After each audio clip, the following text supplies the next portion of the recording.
السلام علیکم ورحمۃ اللہ وبرکاتہ۔ 12 رمضان المبارک کو رسول اللہ صلی اللہ علیہ وسلم مدینہ منورہ سے روانہ ہوئے۔ 313 یا 14 یا 15 آدمی آپ علیہ السلام کے ہمراہ تھے۔ بے سر و سامانی کا یہ عالم تھا کہ اتنی جماعت میں صرف 2 گھوڑے اور 70 اونٹ تھے۔ ایک گھوڑا حضرت زبیر بن عوام کا اور ایک حضرت مقداد رضی اللہ تعالیٰ عنہ کا تھا، اور ایک اونٹ 2 اور 3 آدمیوں میں مشترک تھا۔ عبداللہ بن مسعود رضی اللہ تعالیٰ عنہ فرماتے ہیں کہ بدر میں جاتے وقت ایک اونٹ 3 آدمیوں میں مشترک تھا، نوبت بنوبت سوار ہوتے تھے۔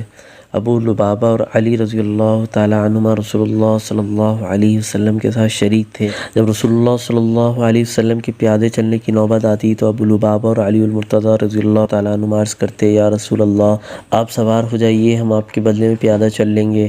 آپ علیہ السلام یہ ارشاد فرماتے، تم چلنے میں مجھ سے زیادہ قوی نہیں اور میں تم سے زیادہ اللہ کے اجر سے بے نیاز نہیں۔ آج کی ویڈیو بس یہیں تک۔ اگر ہماری ویڈیو پسند آئی ہے تو پلیز ہمارے چینل کو لائک اور سبسکرائب کر دیجیے، اور گھنٹی کے بٹن کو بھی دبا دیں تاکہ ہماری نیو آنے والی ویڈیوز کی اپڈیٹ آپ کو پہلے مل سکے۔ بہت شکریہ، جزاک اللہ۔